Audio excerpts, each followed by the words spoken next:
අයිබෝනවයි. අද අපි YouTube ඉස්කෝලෙන් කතා කරන්නේ ව්‍යාපාර පරිසරය සම්බන්ධයෙන්. ව්‍යාපාර පරිසරය ගැන මම මීට කලින් ඔයගලන්ට වීඩියෝ එකක් කරලා තියෙනවා. හරි. අපි ටිකක් පාඩම මතක් කරගමු. ව්‍යාපාර පරිසරය. right? ව්‍යාපාර පරිසරය business environment. මම වඩ ගේසදී කිව්වා පුතේ. පරිසරය අපිට පට්ට විදිහට බලපෑම් කරනවා. අපිට නෙමෙයි සතා සිල්පාවට පවා පරිසරය බලපෑම් කරනවා. උදාහරණයක් දෙන්න ගත්තා අර සත්‍යකුඹ ජාතකය. ඒ වගේම අපි අපේ හැඩරුව, අපේ ගති ස්වභාවය, අපි කතා කරන භාෂාව මේ සියල්ල තීරණය වෙන්නේ පරිසරය තුලින්. ප්‍රදේශයෙන් ප්‍රදේශයට ගියාම කතා කරන භාෂාව පවා වෙනස් වෙනවා. ඒ ඔවුන් ජීවත් වෙන හැදී වැඩෙන පරිසරයත් එක්ක. අපි කියොත් දක්වන්න ඔහේ මොක්කයි කරන්නේ. කනගයි පොල් ඔයනවා. නේද? පොල් එලි ගහලා ඒකට පොල් ඔයනවා. ආදි වශයෙන් විවිධ විදිහට කතා කරනවා නේද? අපි කියමු නුවර පැත්තට අයියා කන්ට, අයියා බොන්ට, මයිමනික අන්න ඒ වගේ වචන ව්‍යවහාර කරනවා. ඒ විදිහට මේ ප්‍රදේශයෙන් ප්‍රදේශයට පස්වහර වෙනස් වෙනවා. ප්‍රදේශීය ජනතාවට ඒ ප්‍රදේශීය ජීවන රටාවත් එක්ක. දැන් අනුරාධපුරයේ ප්‍රදේශය කියනවා පැරණි කාලේ කතා කරේ වැවේ වතුර එන වැල්ලේ සද්දේ අනුව නැත්නම් ඒ හැඩේ අනුව කියලා. මේ විදිහට විවිධ සාධක බලපානවා, පරිසර සාධක බලපානවා පුද්ගලයන්ගේ සතුන්ගේ ජීවන තත්ත්වයන් ජීවිතය වර්ධනය වීමේදී. ඒ වගේම තමයි පුතේ ව්‍යාපාර වලට. ව්‍යාපාරත් Tamanගේ පැවැත්ම තීරණය වීමට ඒ ව්‍යාපාර සඳහා බලපාන පරිසරය හරියට වැදගත් වෙනවා.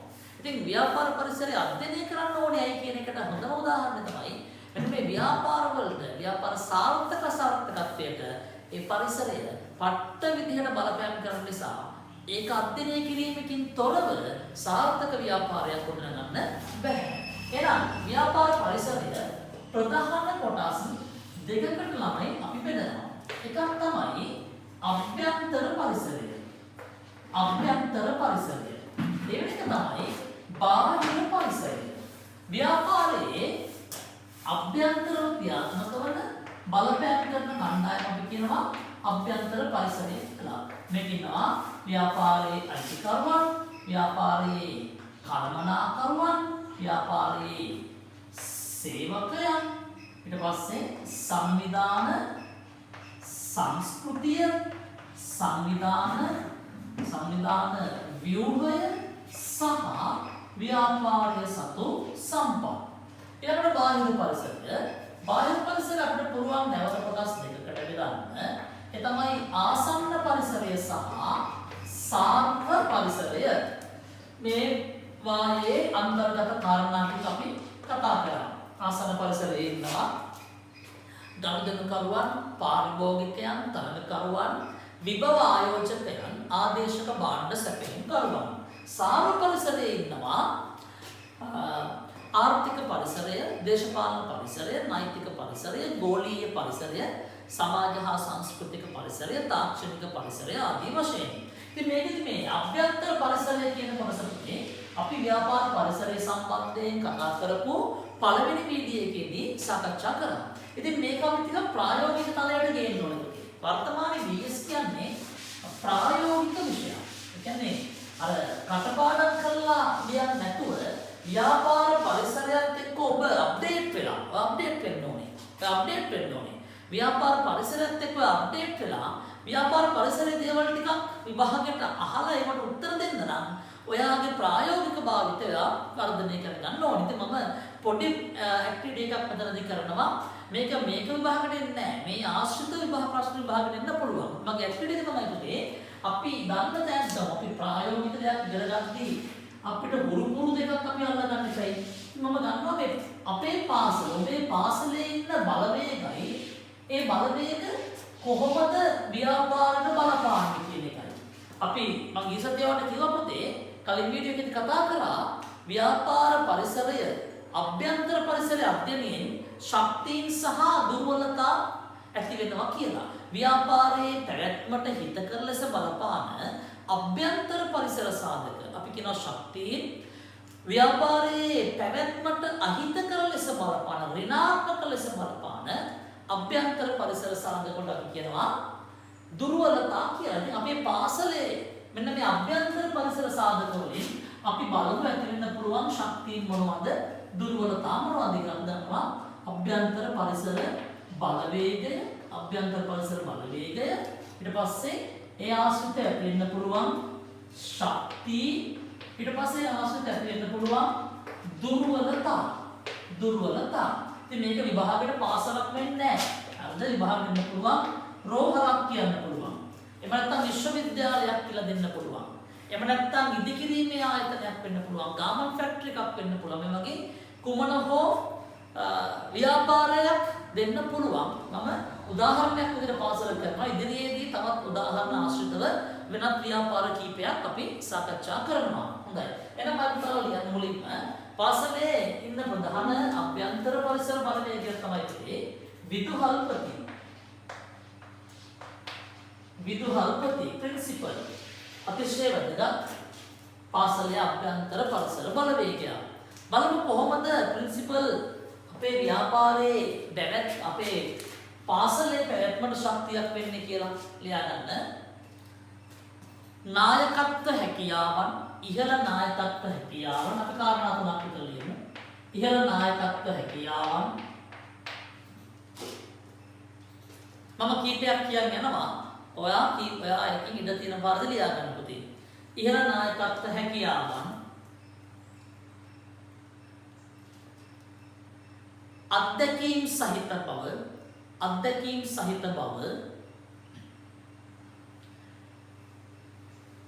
ඉහළ පෞරුෂය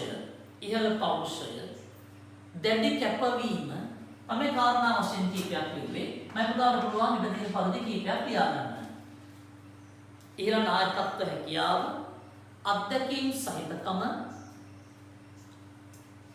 කැපවීම, ඉහළ පෞරුෂය. ඒ වගේම ඕකේ ඍණාත්මක පැත්ත අපි ලියනවා පුතේ දුර්වලතා විදිහට අඩු කැපවීම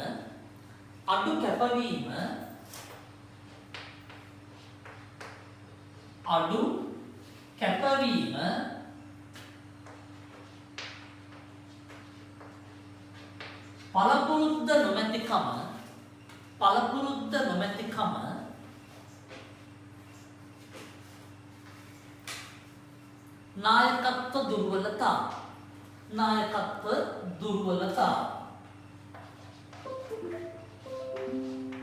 නායකත්ව දුර්වලතා අපි ලියා ගන්නවා ඊළඟ පාර්ශ්වයේ විදිහට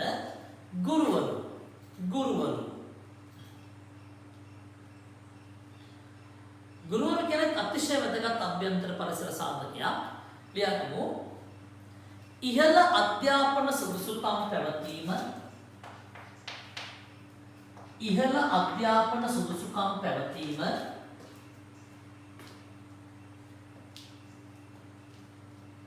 ප්‍රමාණවත්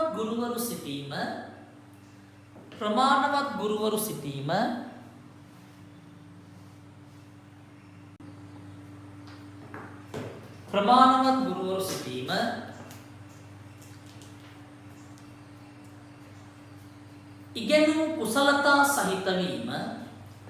ඉගෙනුම් කුසලතා සහිත වීම ශක්තිය.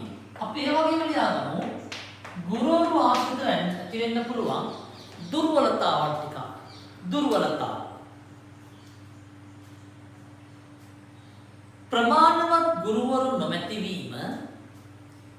ප්‍රමාණවත් ගුරුවරු නොමැති වීම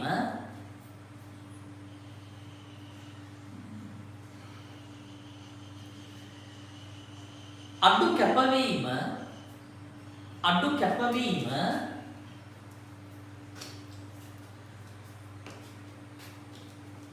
නුපුහුණු බව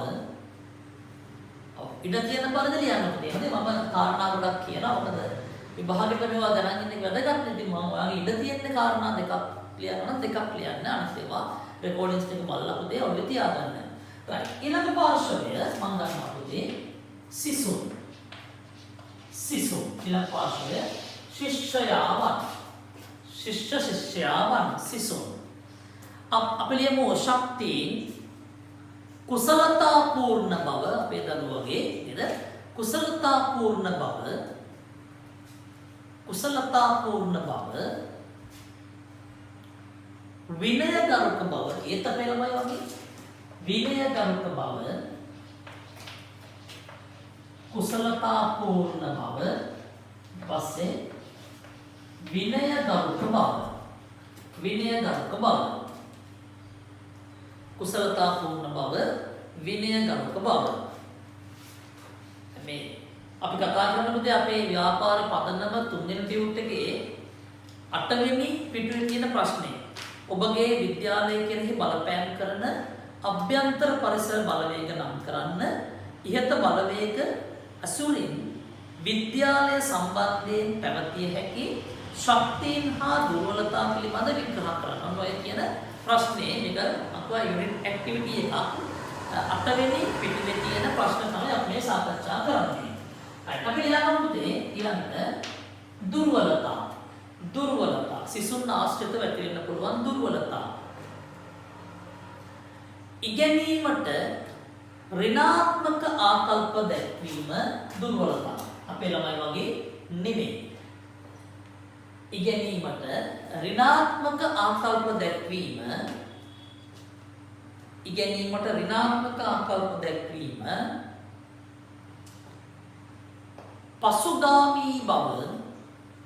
පසුගාමී බව තරම විශ්වාසයක් යන්න ඕන පුතේ. නේද? පස්සට ගිහිල්ලා පසුගාමී වෙලා හරියන්නේ නැහැ. පුළුවන් තරම් ඉස්සරහට යන්න ඕනේ. එහෙම වුණොත් තමයි අපිට මේ ලෝකේ දිනන්න පුළුවන් වෙන්නේ. ඉතින් මම ආසයි මගේ පුතාලා නේද? ගැනීමට ධනාත්මක ආකල්ප දක්වන්න, නිතරම ඉස්සරහට යන්න, දේවල් හොයන්න, අලුත් දේවල් ගවේෂණය කරන්න, ප්‍රශ්න අහන්න. එතකොට අපිට ලස්සන ප්‍රතිඵලයක් හදලා ලස්සන ජීවිතයක් උදේ ගොඩනගා ගන්න පුළුවන්. ඒක පාසලට ශක්තියක්. මම පුතාලගේ ජීවිතයටත් පුතේ ඒක ශක්තියක්. හොඳයි. එහෙනම් අපි ඊළඟට කතා කරමු ඊළඟ පාර්ශ්වයේ විදිහට භෞතික සම්පත්. ඊළඟ පාර්ශ්වයට මම ගන්නවා භෞතික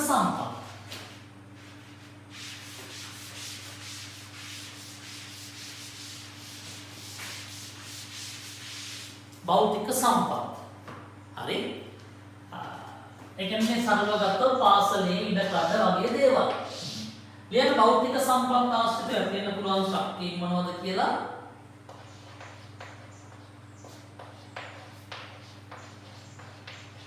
භෞතික සම්පත්. ලියමු ශක්තිය මොනවද කියලාද? භෞතික සම්පත් ආශ්‍රිතව වෙන්න පුළුවන් ශක්තිය ප්‍රමාණවත් ඉඩකඩ පැවතීම පාසලේ පන්ති කාමර වලට ග්‍රවුන්ඩ් එකට ප්‍රමාණවත් ඉඩකඩක් තියෙන පාසලක් වීම හරිම වැදගත් දරුවන්ගේ නිදහසේ අධ්‍යාපනයට ප්‍රමාණවත් ඉඩකඩ පැවතීම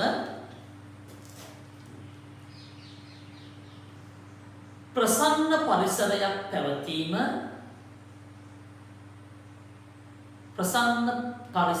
පැවතීම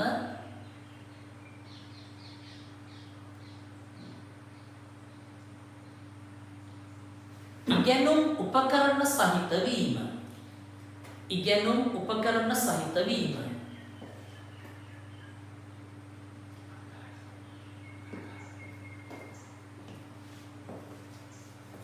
ප්‍රමාණවත් ඉඩකඩ සහිත වීම ඉගෙනුම් උපකරණ ප්‍රමාණවත්ව පැවතීම ඒ ශක්තිය පාසල ආශ්‍රිත වෙන්න පුළුවන් ශක්තිය. දුර්වලතා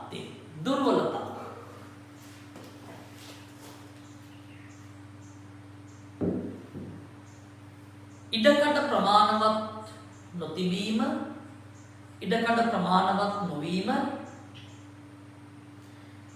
ප්‍රමාණවත් නොවීම ප්‍රමාණවත් පරිදි පාසල් උපකරණ නොමැතිකම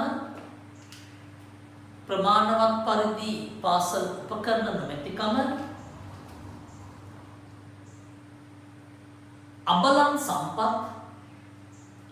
සම්පත් ඔය අපි කතා කරේ භෞතික පරිසරය ආශ්‍රිතව ඇති වෙන්න පුළුවන් ශක්තියින් සහ දුර්වලතා. ඊළඟට ගන්නවා පුතේ පාසල්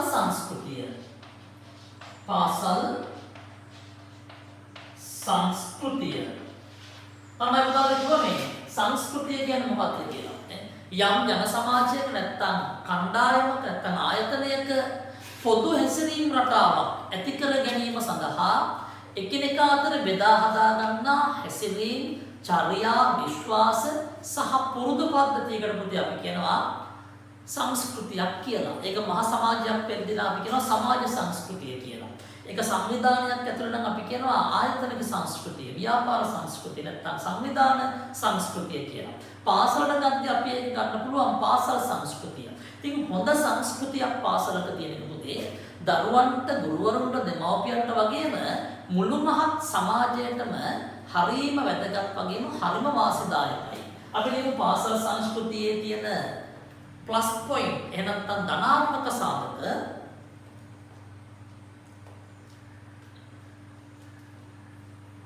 ලියගන්න. පාසලට ආවේනික දියුණු චර්යා ධර්ම හා පුරුදු පැවතීම. පාසලට ආවේනික දියුණු චර්යා ධර්ම හා පුරුදු පැවතීම. හරි. ඊළඟට සාරධර්ම පද්ධතියක් ගොඩනැගීම. සාරධර්ම පද්ධතියක් ගොඩනැගීම. ඊළඟට දුර්වලතා. නොදියුණු චර්යා හා පුරුදු පැවතීම. නොදියුණු චර්යා හා පුරුදු පැවතීම.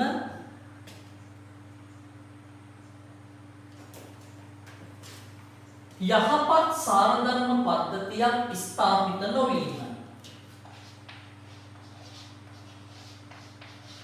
යහපත් සාරධර්ම පද්ධතියක් ස්ථාපිත නොවීම.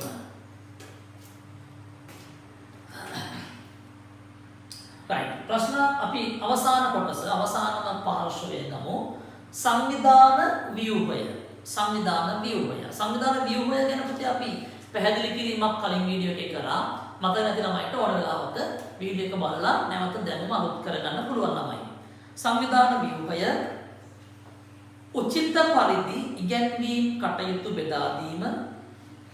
බෙදී යාම. උචිත පරිදි ඉගැන්වීම් කටයුතු බෙදී යාම.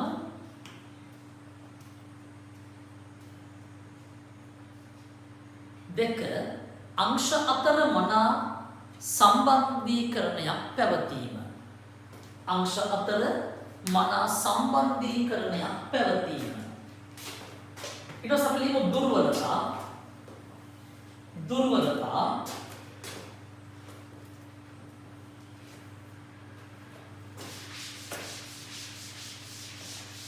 ඉගැන්වීම් කටයුතු නිසි පරිදි බෙදී යාම.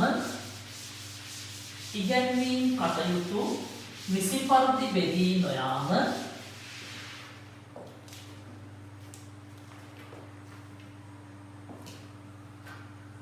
අංශ අතර මනා සම්බන්ධීකරණයක් ඇති නොවීම.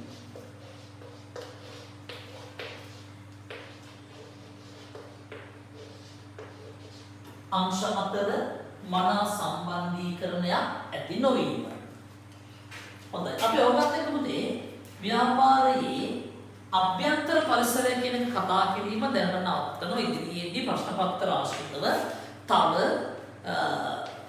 තව මෙන්න මේ ප්‍රායෝගික භාවිතය ගැන පුතේ අපි සාකච්ඡා කරනවා. හරිද? මම මේ පාසල ගත්තේ අපි හැමෝටම පාසල පොදු හින්දා ඉදිරියේදී ව්‍යාපාර සංවිධාන විශේෂ ව්‍යාපාර සංවිධාන කීපයකට අදාළව අපි මෙන්න මේ ශක්තිය සහ දුර්වලතා සහ පරිසර සාධක ගැන කතා කරනවා.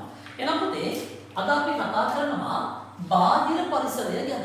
අපි කියවනේ ව්‍යාපාර පරිසරයේ කොටස් දෙකයි, අභ්‍යන්තර පරිසරය සහ බාහිර පරිසරය. ව්‍යාපාරයකට පිටතින් ක්‍රියාත්මක වන පිටතින් සිට ව්‍යාපාරයට බලපෑම් මෙල්ල කරන සියලු බලවේගයන්ට අපි කියනවා බාහිර පරිසරය කියලා. බාහිර පරිසරය ප්‍රධාන කොටස් දෙකකට බෙදන්න පුළුවන්. එකක් තමයි ආසන්න පරිසරය. ආසන්න පරිසරය.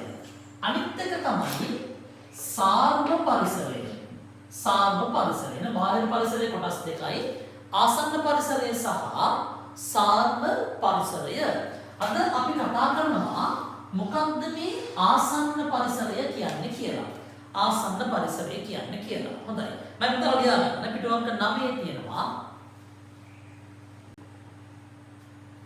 පිටුවංක 9 තියෙනවා බාහිර පරිසරය. ඔයගොල්ලන්ට මේක හයිලයිට් කරගන්න පුළුවන්. ව්‍යාපාරයට බලපෑම් කරන ව්‍යාපාර ආයතනයට පිටතින් ඇති සියලුම බලවේග බාහිර පරිසරය වේ. ව්‍යාපාරයට බලපෑම් කරනවා හැබැයි ව්‍යාපාරයට පිටින් තමයි තියෙන්නේ. ඉතින් ඒ වගේම තවත් දෙයක් තියෙනවා පුතේ. මෙන්න මේ බාහිර පරිසරය ආශ්‍රිතව ව්‍යාපාරයට ඇති වෙනවා අවස්ථා opportunities අවස්ථා සහ තර්ජන opportunities and threats අවස්ථා සහ තර්ජන ඇති වෙන්න පුළුවන්. මේ මොනවද කියන එක අපි කතා කරමු. right ලියාගමු පුතේ. බාහිර පරිසරය ප්‍රධාන කොටස් දෙකකට බෙදා දැක්විය හැකිය. අංක 1 ආසන්න පරිසරය. අංක 1 ආසන්න පරිසරය. අංක 2 සාර්ව පරිසරය. අංක 2 සාර්ව පරිසරය. අපි ලියාගමු පුතේ ආසන්න පරිසරය ගැන. අපි ලියාගමු ආසන්න පරිසරය.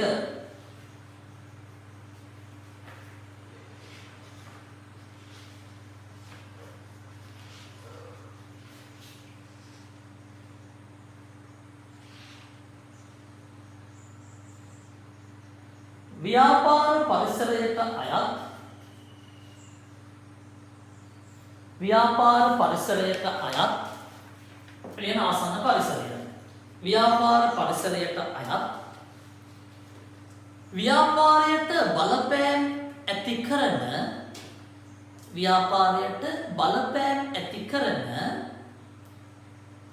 සුවිශේෂී සංවිධාන හෝ කණ්ඩායම් සුවිශේෂී සංවිධාන හෝ කණ්ඩායම් ආසන්න පරිසරය ලෙස හඳුන්වයි. ආසන්න පරිසරය ලෙස හඳුන්වයි.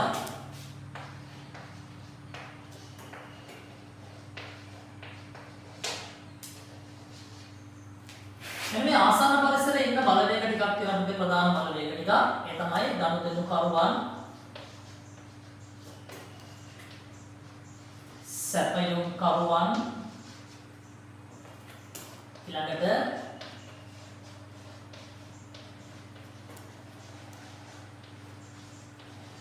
තරඟ කරුවන්,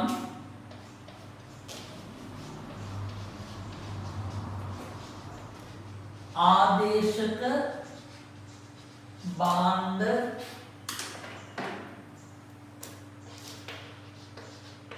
සැපයුම් කරුවන්, විභව ආයෝජකයන්. මේ නෙමෙයි ආසන්න පරිසර බලවේග. right? අපි ලියන්නමු. ආඩියෝ එකේ තියෙනවා ව්‍යාපාරික ආසන්න පරිසර බලවේග. ලියගන්න අංක 1 ගනුදෙනු කරුවන්. ගනුදෙනු කරුවන්. දන්නවා ව්‍යාපාරයක අතිශය වැදගත් පරිසර බලවේගයක් තමයි ගනුදෙනු කරුවෝ නැත්නම් පාරිභෝගිකයෝ කස්ටමර්ස්ලා කියලා අපි කියන්නේ පුතේ. ව්‍යාපාරයකින් භාණ්ඩ හා සේවා මිලට ගන්න පාර්ශ්වයන්ට අපි කියනවා පාරිභෝගිකයෝ කියලා. පාරිභෝගිකයෙක් කොච්චර වැදගත්ද කියනවා නම් වර්තමානයේ ව්‍යාපාර පාරිභෝගිකයාට රජාට විදිහට තමයි සලකන්නේ. අපි ඒකට කියනවා the customer is king. පාරිභෝගිකයා රජා and customer satisfaction. පාරිභෝගික තෘප්තිය. අද මේ satisfaction එකකින් එහාට ගිහිල්ලා customer delightful. උපරිම විදියට පාරිභෝගිකයා සතුටු කරන්න විවිධ උපක්‍රම ව්‍යාපාර භාවිතා කරනවා. හේතුව පාරිභෝගිකයන්ගේ පැමිණීම හෝ නොපැමිණීම මත තමයි ව්‍යාපාරයේ පැවැත්ම තීරණය වෙන්නේ. ඊළඟට ඉන්නවා දෙවෙනි පාර්ශ්වය සැපයුම් කරුවන්, සප්ලයර්ස්ලා. සැපයුම් කරුවන්. අපි දකිනවා පුතේ ඔබේ නගරේ සිල්ලර බඩුකට විශාල ප්‍රමාණයක් ඇති. එහෙම නැත්නම් ෆුඩ් සිටි එකක් අපි ගමු කාගීල්ස් ෆුඩ් සිටි, කීල්ස් සුපර්, ආපිකෝ, ආලම්කුලම, සතොස, සමූපකාර ආදි වශයෙන් විවිධ සුපර් මාකට්ස් ඇති. මේවල නොයෙක් බඩු විකුණන්න තියෙනවා. ඔය එක බඩුවක්වත් පුතේ එතන හදන ඒවා නෙමෙයි. ඒගොල්ලෝ තව කෙනෙක්ගෙන් අරගෙන තමයි ඔයාට මේක දෙන්නේ. නම් අන්න ඒ ඔබ කියපු කඩවලට මේ අවශ්‍ය භාණ්ඩ අර ෂෝකේස් වල තියෙන භාණ්ඩ සපයන පුද්ගලයන්ට අපි කියනවා සැපයුම්කරුවෝ කියලා. ඉදිකිරීමේ සමාගමක් නම් ව්‍යාපාරයක් නම් අපි සලකා බලන ව්‍යාපාරය ගාත ගල්, වැලි, සිමෙන්ති, යකඩ, තීන්ත වගේ අමුද්‍රව්‍ය සපයන ව්‍යාපාරට හાર્ඩ්වෙයාර්ස් වලට අපි කියනවා සැපයුම්කරුවෝ කියලා. මේ විදිහට පුතේ ව්‍යාපාරයක් අඛණ්ඩව කරගෙන යාමට සැපයුම්කරුවෝ හරි වැදගත්. සැපයුම්කරුවන්ගේ ගුණත්වය, මිල වගේ සාධක ව්‍යාපාරයට ඍජුවම බලපෑම් කරනවා. දෙවෙනි එක තමයි තරඟකරුවන්. තරඟකරුවෝ කියන්නේ ලියාගන්න තුන්වෙනි එක තරඟකරුවන්. අංක 3 තරඟකරුවන්. ලියාගමු විස්තරේ ව්‍යාපාරය ඉදිරිපත් කරන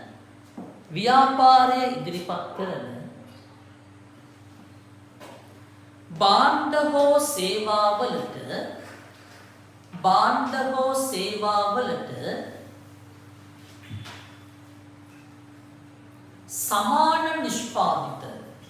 සමාන නිෂ්පාදිත ඉදිරිපත්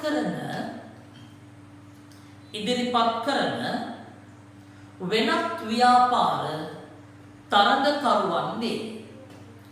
වෙනත් ව්‍යාපාර තරඟකරුවන් වේ.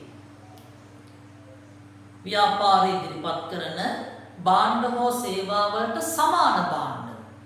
ඒ කියන්නේ අපි ගත්තොත් එහෙම එක රෙදි කඩයකට තවත් රෙදි කඩයක්. අපි right? එහෙම නැත්නම් හෝටලයකට තවත් හෝටලයක්. උපකාරක පන්තියකට තවත් උපකාරක පන්තියක්. කැෆේ එකකට තවත් කැෆේ එකක්. ගාමන් ෆැක්ටරි එකකට තවත් ගාමන් ෆැක්ටරි එකක්. ලෝකේ ප්‍රබල එහෙම තරංකාර ඉන්න බ්‍රෑන්ඩ් අතර. අපි ගත්තොත් පෙප්සි කෝලා වල තරංකාර තමයි කොකා කෝලා. එඩ්නාවල කැන්ඩොස් තරංකාරෙක්. මංචි බිස්කට් එකේ මෙලිබන් බිස්කට් සමාගම තරංකාරෙක්. right? හරි. එහෙනම් ඊළඟ පාර්ශවය ආදේශක භාණ්ඩ සැපයුම් කරුවෝ. ආදේශ විකල්ප ලියාගන්න මම පැහැදිලි කරන්න පුතේ. ඊළඟ පාර්ශවය තමයි ආදේශක භාණ්ඩ සැපයුම් කරුවන්. හතරවෙනි පාර්ශවය ආදේශක භාණ්ඩ සැපයුම් කරුවන්. ව්‍යාපාරය ඉදිරිපත්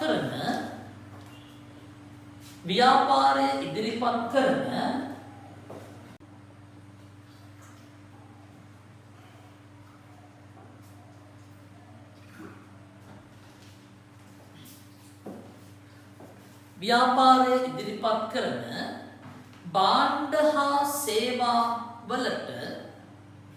භාණ්ඩ හා සේවාවලට විකල්ප භාණ්ඩ හෝ සේවා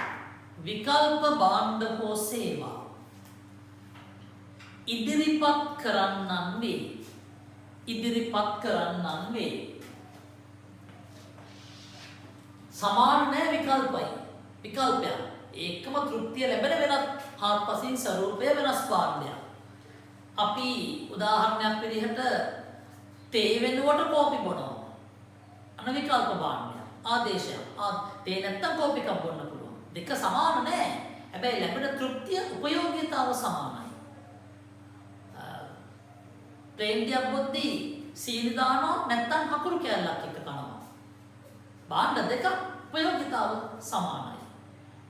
අපි කිරි කද්දි මුදුවම කිරි කද්දි එක්ක සීනි දා ගන්නවා නැත්තම් පැණි දා ගන්නවා. ඒවට පුතේ අපි කියනවා ආදේශක භාණ්ඩ. යා නැත්තම් මෙයා නැත්තම් යා ආදේශයක් කරන්න පුළුවන්. අපි ඔය ක්‍රීඩාවට ආදේශ ක්‍රීඩකයෝ දාන්නේ පුතේ. එක ක්‍රීඩකයෙක් ඉන්ජර්ඩ් වුණාන් පස්සේ තුවාල වුණාන් පස්සේ එයා එළියට යනවා වෙන එක්කෙනෙක් කියලා රකින්නවා. ඒ දෙන්නෙක්නේ පුතේ නම වෙනස්, උස වෙනස්, මහත වෙනස්, පාට වෙනස්, හැකියාවන් වෙනස්. හැබැයි කරන්නේ අන්තිමට එකම වැඩේ. ආදේශක භාණ්ඩ. right ලියන්නමු අපි ඒක ලිව්වා පහ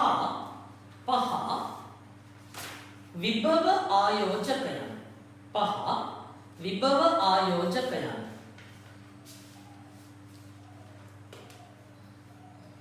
ලියාගමු.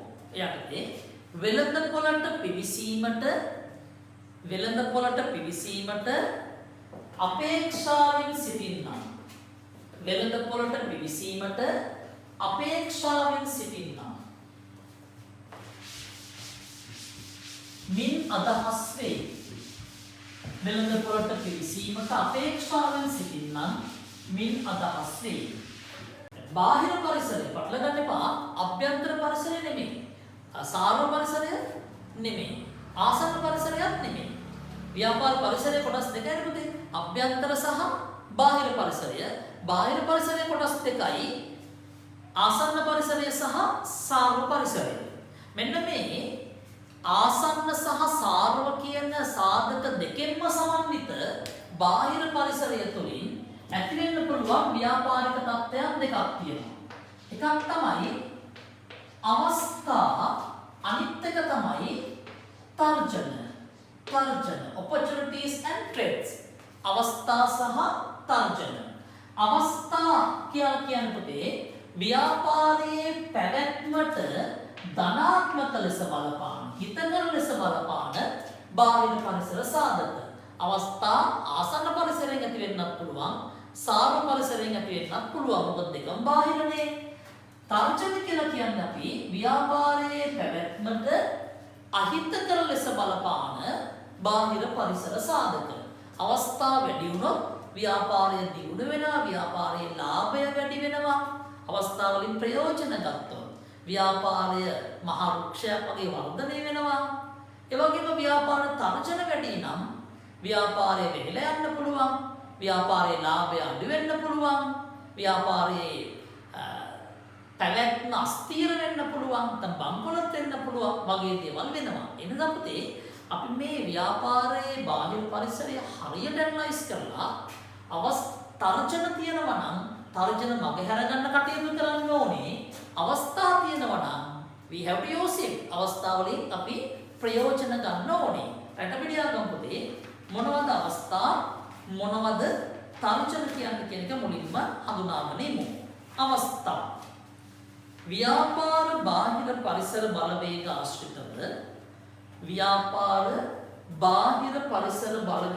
ආශ්‍රිතව ඇතිවන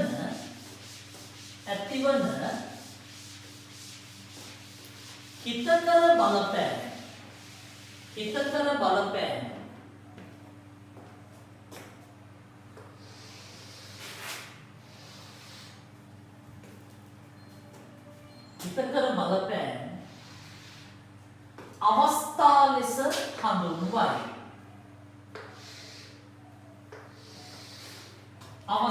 ලෙස හඳුන්වයි. හරි. ඊළඟට තර්ජන. ටියුට් එකේ ඉඳ දීලා තියෙනවා ලියන්න. ව්‍යාපාර බාහිර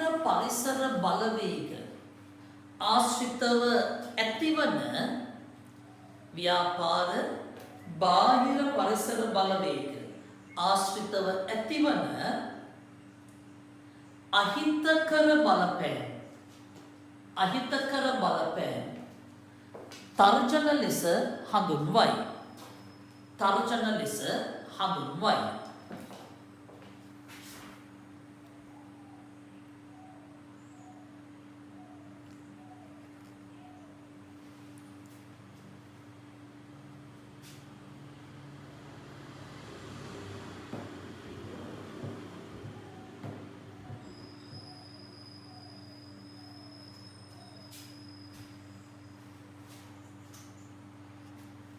right.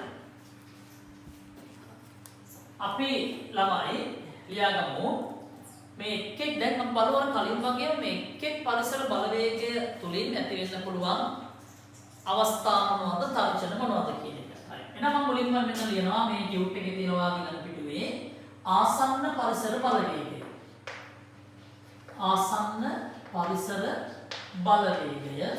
ඊළඟට තියෙනවා පුතේ අවස්ථා ඊළඟට තර්ජන. තර්ජන. හරිද දරුවනේ? right. අපි ලියා ගන්නවා පළවෙනි ආසන්න පරිසර බලවේගය ගනුදෙනු කරුවන්. මේක හොඳට තේරුම් ගන්න පුතේ. ගනුදෙනු කරුවන්. නැත්නම් කස්ටමර්ස්ලා පාරිභෝගිකයන්. ගනුදෙනු කරුවන්. අපි බලමු මේ ගනුදෙනු කරුවෝ ආශ්‍රිතව ඇති වෙන්න පුළුවන් අවස්ථා නැත්නම් ප්ලස් පොයින්ට් මොනවද කියලා. ලියා ගන්න පුතේ. ගනුදෙනු කරුවන්ගේ පළවෙනි එක ගනුදෙනු කරුවන්ගේ වැය කළ හැකි ආදායම ඉහළ යාම. ගනුදෙනු කරුවන්ගේ ආදායම වැඩි වෙද්දී කියන යහමින් අතේ මිල මුදල් ගෙවිසෙද්දී ඒ සල්ලි පුතේ වියදම් කරනවා. භාණ්ඩ හා සේවා සඳහා වියදම් කරනවා. වියදම් කරනවා කියන එක පාරිභෝගිකයාට වියදමක් කියන එක ව්‍යාපාරයට ආදායමක්. ඒ කියන්නේ ව්‍යාපාරයේ භාණ්ඩ හා සේවා අලවිය පුතේ මේ හින්දා වැඩි වෙන්න පුළුවන්. හිතන්න ඔයාගේ අම්මගේ තාත්තගේ පඩිය වැඩි වෙනවා කියලා පුතේ. එතකොට ඔයාට වෙනදට වඩා අමුතු දෙයක් මාහරේ කන්න කියලා දෙනවා. වෙනදට අපි මාසෙට එකපාරක් රයිස් එකක් පොත්තුවක් කනවා නම් මාසෙට 3-4ක් විතර කන්න ගන්නවා. හේතුව අපිට දැන් සල්ලි තියෙනවා. ඒ සල්ලි වියදම් කරනවා. right? හරි. එහෙනම් ගනුදෙනු කරුවන්ගේ වැය කළ හැකි ආදායම වැඩි වීම අවස්ථාවක්. දෙක ගනුදෙනු කරුවන් සංඛ්‍යාව වැඩි වීම. ගනුදෙනු කරුවන් සංඛ්‍යාව වැඩි වීම.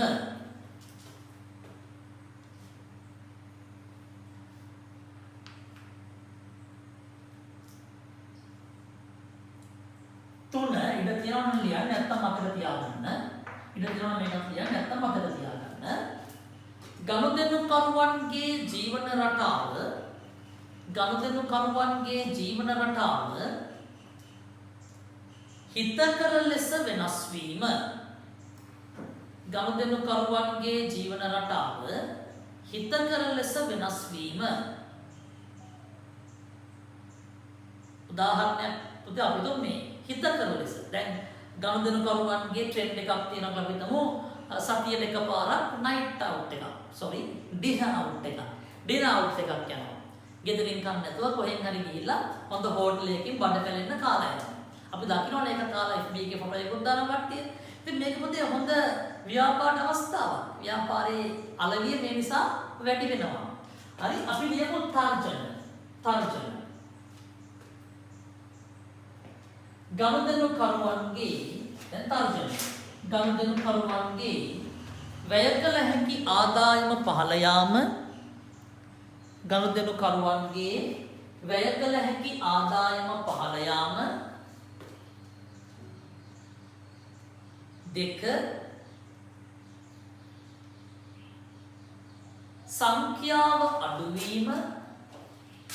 සංඛ්‍යාව කියොත් ගනුදෙනු කරුව මෙතන තියෙන මම ආයි කිව්වේ නෑ ඒක. සංඛ්‍යාව අඩුවීම.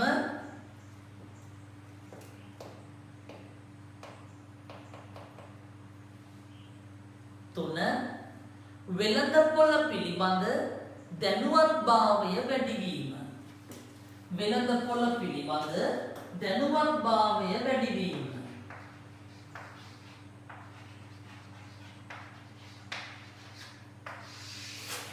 වෙළඳපොළ පිළිබඳ දැනුවත්භාවය වැඩි වීම. හරිනේ? right. අපි ඊළඟට යනවා පුතේ සැපයුම් කරුවන්. සැපයුම් කරුවන්ගේ සැපයුම් වල ගුණත්වය අඩු වුණොත් ව්‍යාපාරයට සොරිම තමයි. හැබැයි හොඳ ගුණාත්මක සැපයුම් අඩු මිලට කරනවා නම් ව්‍යාපාරයක පට්ට වාසියක්. ලියාගන්න සැපයුම් කරුවන් කලට වේලාවට ද්‍රව්‍ය සැපයීම අවස්ථාවන්නේ. කලට වේලාවට ද්‍රව්‍ය සැපයීම. කලට වේලාවට ද්‍රව්‍ය සැපයීම. ගුණාත්මක ද්‍රව්‍ය සැපයීම. දෙක ගුණාත්මක ද්‍රව්‍ය සැපයීම.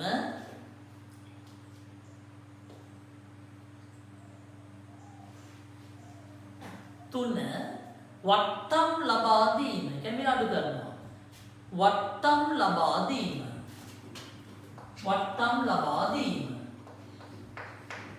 එතකොට අවස්ථාව.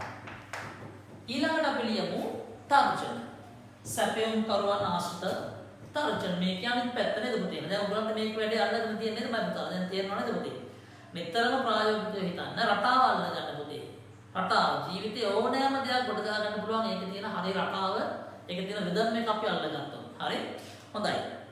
සැපයුම් කරුවෝ තර්ජන. කලට වේලාවට ද්‍රව්‍ය නොසැපීම, සැපීම අවස්ථාවක් නම් නොසැපීම තර්ජනයක්.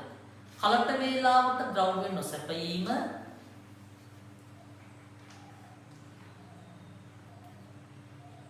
ගුණාත්මක බවින් අඩු ද්‍රව්‍ය ලබා දීම, ගුණාත්මක බවින් අඩු ද්‍රව්‍ය ලබා දීම, වට්ටම් ලබා නොදීම. එහෙම නැත්නම් ඉහළ මිල ගණන් අය කිරීම. දෙකම හරි. වට්ටම් ලබා නොදීම, එහෙම නැත්නම් ඉහළ මිල ගණන් අය කිරීම.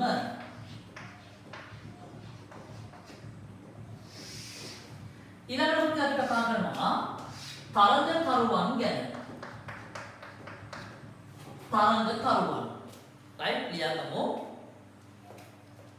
අවස්ථාවක් වෙන්නේ කොහොමද කියලා. තරඟකරුවන් වෙළඳ පොලෙන් ඉවත් වීම. අපිට ලොකු තරඟකරුවෙක් එයාගේ කඩේ වහනවා. ඉතින් දෙයිනේ එයාගේ බිස්නස් එකක් අපිට නෙන්නේ. එයා ගාවට ගිය පාරිභෝගික ටිකුත් අපිට නෙන්නේ. ඒකනේ සමහරක් වෙලාවෙම යෝනියක් කරන්නේ. නේද? අනේ එහා පැත්තේ කඩ කෙලවියක් කියලා. එම කරන්නේ මරත්තර ජීවිතේට. right. තරඟකරුවන් වෙළඳ පොලෙන් ඉවත් වීම. තරඟකරුවන් වෙළඳ පොලෙන් ඉවත් වීම.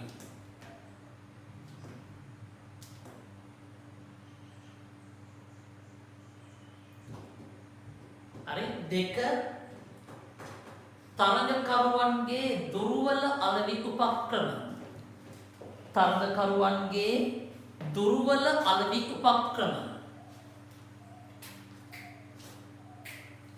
ලියමු තර්ජන.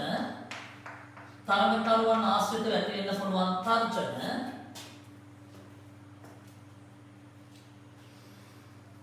තව ලියන්න පුළුවන් අපිට මේකට තරඟකරුවන්ගේ ඉහළ මූල්‍ය ශක්තිය කියලා තමයි අවස්ථාවක් විදිහට.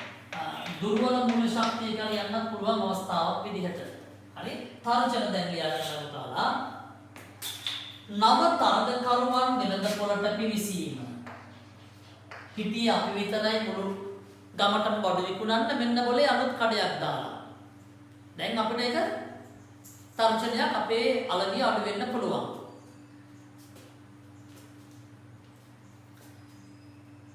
නව තරඟකරුවන් වෙළඳ පොළට පිවිසීම.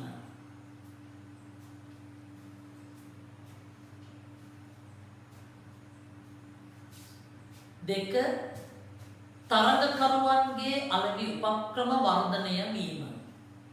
තරඟකරුවන්ගේ අලෙවි උපක්‍රම වර්ධනය වීම. right. අපි ලියමු තරඟකරුවන් ගැන. ඊළඟට ආදේශක භාණ්ඩ නිපදවන්න. ඊළඟ පාර්ශ්වයෙන් මම ගන්නවා ආදේශක භාණ්ඩ නිපදවන්න. දැන් මේක පුතේ අපි තේරුම් ගන්න ඕනේ හරියට. අපිට මෙන්න මේක ගමක් තියෙනවා. හරි? ගමේ කඩ දෙකක් තියෙනවා. පාර ගමේ කඩ දෙකක් තියෙනවා. මේක තේ කඩයක්. මේක කෝපි කඩයක්. තේ වල කෝපි කියන්නේ පුතේ ආදේශක. අපි හිතුව ගමේ මිනිස්සුන්ගේ 150ක් විතර තේ මොනවදේද? කඩන ගම අනිත් 150 කෝපි බොනවා.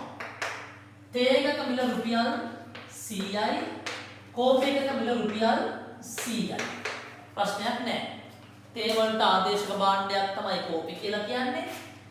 සමහර කට්ටිය කිරි එකක් බීරනවා, සමහර කට්ටිය නෙස්කැෆේ එකක් බීලා යනවා. right? කිරි කෝපි එකක් බීලා යනවා. මෙහෙම තියෙද්දි පුතේ මේ කෝපි මිල රුපියල් 70 දක්වා අඩු වෙනවා. බලන්න නව කෝපි මිල රුපියල් 70යි. මොකක් වෙයිද? අපේ තේ කඩේට පුතේ තේ කඩේ බිස්නස් එක 150 සිට 130 හෝ 20 දක්වා අඩු වෙන්න පුළුවන්. 0 වෙන්නේ නැහැ. ඒකෝ සමහර කට්ටිය ඉන්නවනේ. කීයක් වුණත් තේ බොන්න ඕනේ කියලා හිතන කට්ටියකුත් ඉන්නවනේ. අපිට ටී ලවර්ස් එහෙම ඉන්නවනේ. තේ තමයි කෝපි හරියන්නේ නැහැ. සෙට් වෙන්නේ නැහැ. කීයක් වුණත් තේ එකක් බොන්නේ. ඒ උන්ට කිදුරු වෙයි. මෙයාගේ වලවිය 150 සිට 100ට මොකද වෙන්නේ? 80 දක්වා වර්ධනය වෙනවා. දැන් මේ අපි ඉන්නේ මෙතන කියලා හිතමුකෝ. අපි තමයි තේ කඩේ කරන එක්කෙනා.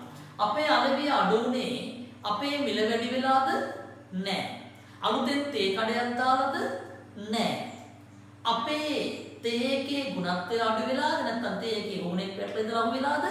නැහැ. අපේ අලවිය අඩු උනේ මෙන්න මේ ආදේශක භාණ්ඩවල මිල අඩුවීම නිසා. ආදේශක භාණ්ඩවලින් කරපු බලපෑම. ලියගමු. අවස්ථා ආදේශක භාණ්ඩ වෙළඳපොලේ නොමැතිවීම. ආදේශක භාණ්ඩ වෙළඳපොලේ නොමැතිවීම. 2 ආදේශක භාණ්ඩවල මිල ඉහළ යාම.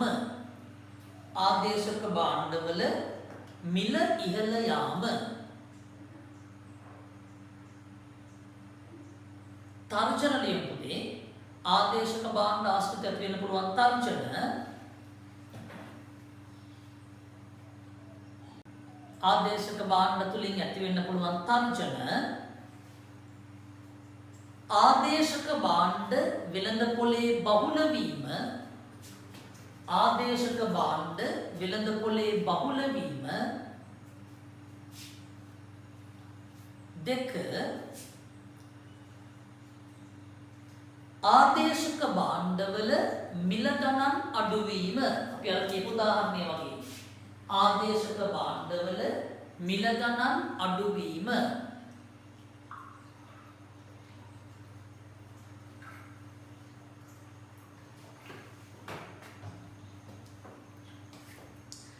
දැන් අපි යමු පුතේ අපේ සාරු පරිසර අවස්ථා සහ තර්ජන හඳුනා ගැනීමේ අවසාන පාර්ශවයට විභව ව්‍යාපාරිකයන් එහෙම නැත්නම් විභව ආයෝජකයන්. ඒ කියන්නේ වෙළඳ පොළට එන්න බලාගෙන ඉන්න කට්ටිය. රයිට්? හොඳයි. ලියගන්න පුතේ. අවස්ථා පළපුරුද්ද නොමැතිකම. අලුතෙන් එන කෙනාට ලොකු පළපුරුද්දක් නැහැ. පළපුරුද්ද නොමැතිකම අපි එයාට පළපුරුද්ද නැති එක අපේ අවස්ථාව. අපි සලකා බලන ව්‍යාපාරික අවස්ථාව. පළපුරුද්ද නොමැතිකම. 2 ආරම්භ කිරීමේ පිරිවැය ඉහළ යාම. ආරම්භ කිරීමේ පිරිවැය ඉහළ යාම.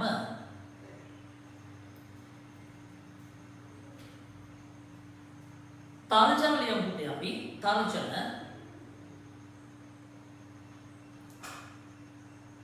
අලුත් ඒවුනේ පුතේ. අලුත් ජෙනරේෂන් එකක් නෙමෙයි ඉන්නේ. දැන් හිතන්නකෝ පොඩි උන් අලුත් චූටි උන් දන්නවා පුතේ ෆෝන් එකේ ලොක් එක අයින් කරගෙන YouTube එකට ගිහිල්ලා වීඩියෝ එකක් හරි කාටුන් එකක් හරි බලන්න උදන්නවා. එයාගේ සාක්ෂරතාව, එයාගේ හැකියාව. දැන් අවුරුදු 3-4 පොඩි එකට වැඩ කරන්න පුළුවන්. අපිටත් බැරි දේවල් උන් කරනවා. සමහරක් කෙනෙක් ඔන්ලයින් ගිහිල්ලා අවුරුදු 4 වයස මොකක් හරි ගේම් එකක් ඩවුන්ලෝඩ් කරගෙන ගේම් එකක් ගහනවා. මරු පොරවල් ඉන්නේ. ඒ කියන්නේ පුතේ ඒගොල්ලන්ගේ හැකියාව. ඒගොල්ලෝ ඉන්නේ එන්වයරන්මන්ට් එකේ. ඉතින් ඒ වගේ තමයි මේ අලුතෙන් එන ව්‍යාපාරිකයන්ට ඔය අලුත් හැකියාවන් තාක්ෂණය භාවිතා කිරීමේ වාසි පහසු හැකියාවන් තියෙනවා. ඒක පුතේ පරණ එක්කෙනාට අවශ්‍යයක් වෙන්න පුළුවන්. රයිට් ලියගමු. නවීන තාක්ෂණය සහ ප්‍රබල කළමනාකරන උපක්‍රම සහිතව වෙළඳ පොළට පිවිසීම. හරිනේ? right. ඉතින් සුපුරුදු පරිදි පේපර් එකේ නැත්නම් ටියුට් එකේ එක් වැදගත් සංකල්පයක් අවසානයේදී චාමර සංකල්ප ඕගලන්ට විභාග ප්‍රශ්න කීපයක් දීලා තියෙනවා. මෙතන අපි ලේසි ප්‍රශ්න කීපයක් තියෙනවා. බලමු පුතේ අපි. පහත දැක්වෙන්නේ ව්‍යාපාර පරිසරයට අයත් බලවේග කිහිපයකි. මේවා අතරින් ආසන්න පරිසරයට අදාළ බලවේග. බලමු. ආසන්න පරිසරයට ඉන්නවා මේකේ B තරණකරුවෝ ඉන්නවා. සේවකයෝ නැහැ. D ගනුදෙනුකරුවෝ ඉන්නවා. අයිතිකරුවෝ නැහැ. විභව ආයෝජකයෝ ඉන්නවා. C සැපයුම් කරුවෝ ඉන්නවා. එකට උත්තරේ BDFG. BDFG තියෙන්නේ පුතේ දෙවෙනි වර්ණය. දෙක. එකට පිළිතුර දෙක. ව්‍යාපාර දැන් දෙවෙනි ප්‍රශ්නේ ව්‍යාපාර අභ්‍යන්තර පරිසර අධ්‍යයනයෙන් ඔන්න විස්තර දෙකක් තියෙනවා. පළවෙනි විස්තර මොකද්ද? ශක්ති ඊළඟ විස්තර දුර්වලතා. ද බාහිර පරිසරය අධ්‍යයනයෙන් අවස්ථා ඊළඟ විස්තර තර්ජන. මෙට්‍රික්ස් එකක් තියෙනවා. ව්‍යාපාර පරිසරය උඩ කොටුව අභ්‍යන්තර එන යට කොටුව බාහිර. උඩ අභ්‍යන්තර යට බාහිර. අභ්‍යන්තර පරිසරයේ කොටස් දෙකයි. ආසන්න අභ්‍යන්තර පරිසරය කොටස් නෙමෙයි. අභ්‍යන්තර පරිසරයේ බලවේග දෙකක් අහන්නේ. අභ්‍යන්තර පරිසරයේ බලවේග දෙකක්. තමන් කැමති බලවේග දෙකක් ලියන්න. right? දැන් මේක ගැලපෙන්න ගත්තොත් එහෙම පළපුරුදු හා දක්ෂ කළමනාකරුවන් කියලා ලියන්න. කළමනාකරුවන් බලවේගයේ කළමනාකරුවන්. ඊට පස්සේ අභ්‍යන්තර පරිසරය නැවත තියෙනවා.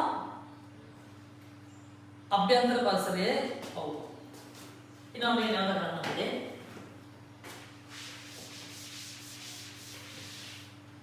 ප්‍රශ්න ඊළඟට මෙන්න මෙහෙම දෙන්නේ.